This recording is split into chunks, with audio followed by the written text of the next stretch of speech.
Thank you for staying with us this hour on One American News. I'm Stephanie Myers.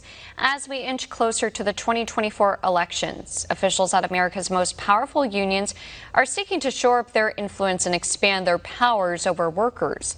But a Gallup poll shows 6 in 10 non-union workers saying they have no interest at all in joining a union. This despite the Biden administration touting how they're helping unions, even claiming back in September that he's the most pro-union president in U.S. history. Well, here to break all of this down further is National Right to Work Committee President Mark Mix. Thank you so much for joining us. Stephanie, good to be with you, and lots to talk about, as you mentioned. You know, this is the political season, although I wonder, Stephanie, if the political season ever ends or starts or begins. It seems like we're always in this mode.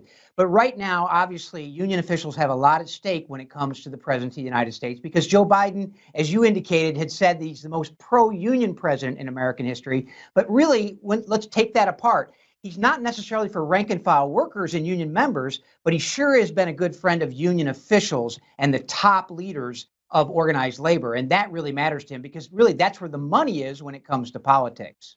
Yeah, I think it's safe to say that this is a never-ending, that politics, it never ends. And speaking of which, United Auto Workers President Shawn Fain recently said that a great majority of their members will not vote for President Biden, yet the union endorsed him for president. And last month, President Trump urged UAW to abandon their union boss. What do you make of these comments?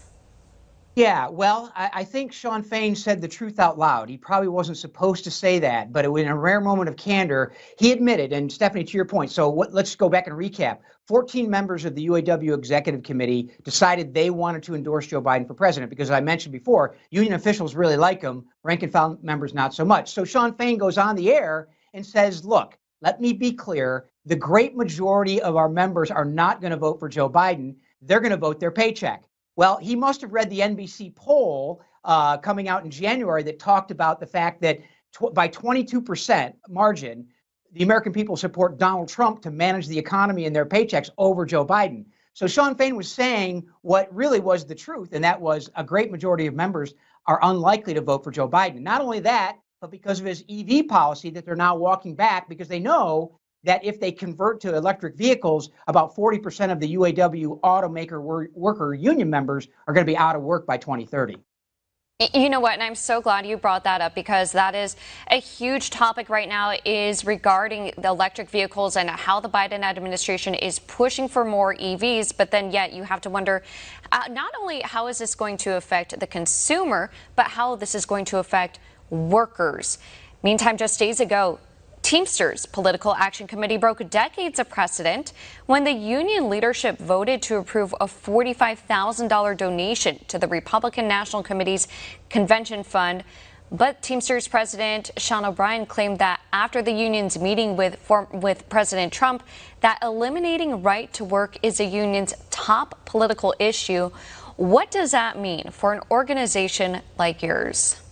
Yeah, well, it's a survival battle. First of all, it's very flattering that the very top issue for Shawn O'Brien at the Teamsters headquarters, and the thing they're most worried about, is the position of the candidates on right to work.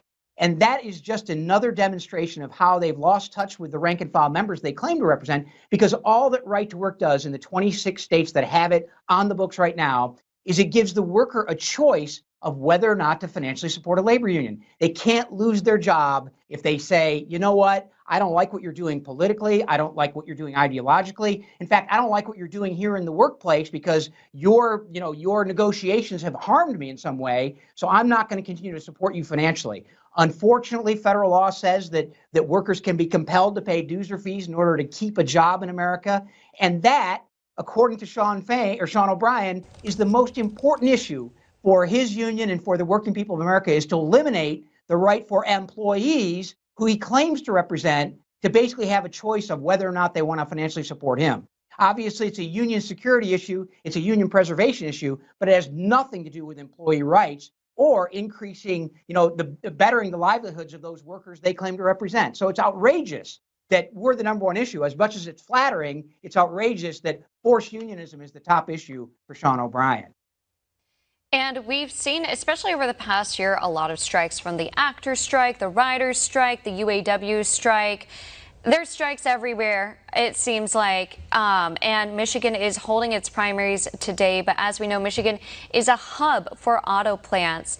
But aside from that, there are over 1,700 labor unions in the Wolverine state.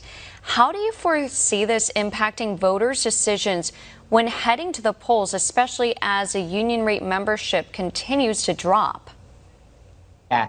Well, I think they're going to vote their pocketbooks. I mean, Shawn Fain was right. He said they're going to vote their paychecks, they're going to vote their pocketbook.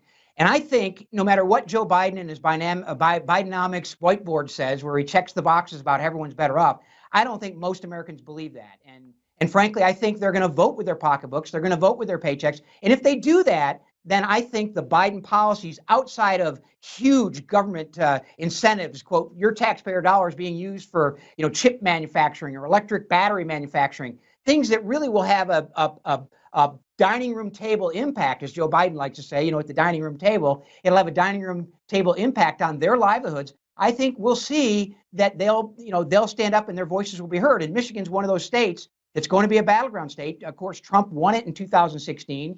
Biden won it in 2020, but it was within, I want to say, like a half of a percentage point either way. So that little sliver of votes, whether or not they think they're better off under union control and under the Biden economics, that'll determine what's going to happen probably in November. But I think Michigan's going to be a big part of that. Pennsylvania's going to be a big part of that. Nevada will be a big part of that. There's some battleground states out there where the outcome, not only what we're going to see today and this evening when election results come in, which is pretty much a fait accompli. I don't think there's any surprises today, but I think as we head toward November, that the point you're making, Stephanie, is an important one. I think you'll see that behavior reflected in how the votes are cast. It's interesting, too, because you have some progressive Democrats from Michigan, such as Representative Rashida Tlaib, telling people there, telling constituents not to commit to voting for President Biden. But that has to do with her stance on the Israel-Hamas war. And then just to put it in perspective regarding the unionship, the ratio of Michigan workers who are members of a union took a hit in the last 2 decades, falling from nearly a quarter in 2003 to just about 13% last year. Real quickly, overall, what would you say is the #1 myth you hear about joining a union, and what does the Right to Work Committee, what's your message to voters out there? Yeah, first of all, the unions can't deliver on basically anything they promise. Although Shawn Fain talks about a historic agreement with the UAW, with the big three or the little three, whatever you call them, they really can't deliver, because if you're not making money and you're not selling product, then something bad is going to happen in the future. So, look, we believe that individual workers should have a choice of whether or not they want to financially support labor unions. We believe unions would be way better off of relying on voluntarism instead of compulsion. And as long as they continue to rely on force, we'll continue fighting for the rights of individual employees in the workplace to exercise those individual freedom rights and those liberty rights that should exist in every workplace and every environment that we interact with as Americans. I mean, it's real simple. No compulsion, no force, and the unions will be just fine. Again, Mark Mix, the president of National Right to Work Committee. And real quickly, can you give our viewers a website where to go to learn more about your organization? Yeah, Stephanie, for their legal rights, nrtw.org. For their legislative actions, nrtwc.org. Perfect. Thank you so much again for your time, Mark Mix. Okay, Stephanie, thank you. Thank you.